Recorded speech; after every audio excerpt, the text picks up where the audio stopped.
God intends to have a relationship with His people. God intends for you to know and experience Him. That is God's plan for you. God's plan for you was never for you to be born and for you to decide what you would enjoy most in life and to experience the most out of life, to get the most juice out of the squeeze, and then for you to die. Get on this treadmill of life and run it until you just couldn't run it no more, and then it'd be over. It was never the plan. The plan was always for you to know the one who created you and experience Him forever. I will be your God, and ye shall be my people. It's the plan from the very beginning. So God in the Old Testament gives us this picture of how this is supposed to work. A place that is supposed to be right in the middle of His people.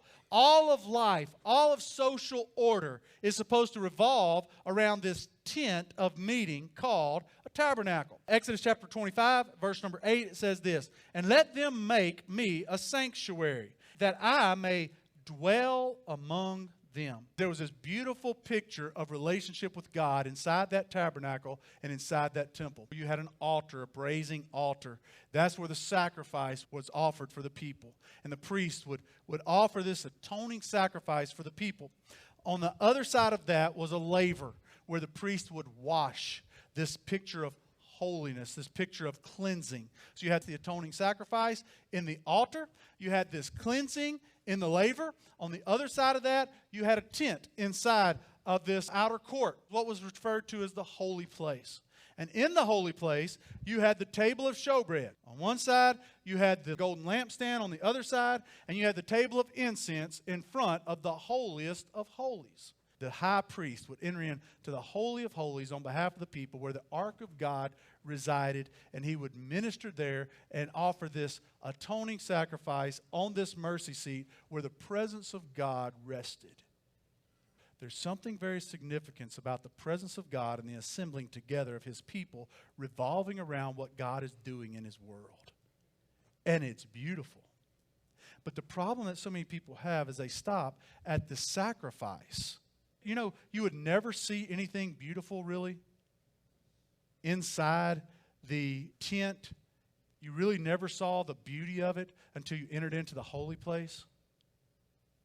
Outside was bloody, sacrificial, probably stank. We ordinarily stop at the sacrifice. Very seldom do Christians get to the place where they take serious the cleansing. Because you could not go into that holy place without those two things first. And that's where you experience the beauty of that bread and that light and that incense of prayer. That's where the beauty was seen.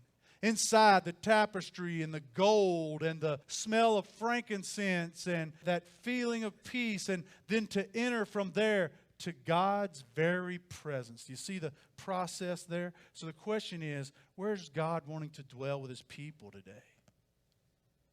Friend of mine, listen, the world ought to see the glory of God's building. You are God's building. My little children, these things I write unto you, that you sin not. Period. New sentence. If any man sin, we have an advocate with the Father, Jesus Christ the righteous. I see sin in my life, identify sin in my life. Who do I have to advocate for me? Jesus Christ the righteous. I come to Him and continually put myself in alignment with His truth and what He says. And I'm constantly asking His forgiveness. Lord, forgive me for that. Wash me from that. I'm continually going back to that laver. How many guys in this room have not found yourself in some filthy situation, working out in the yard, smelling like an old work mule, and then coming in and asking your wife for sugar just for kicks and giggles? Right? You just think it's funny. And she said no.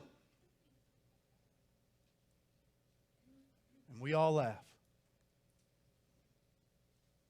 How many of us expect to go waller in the filth of this world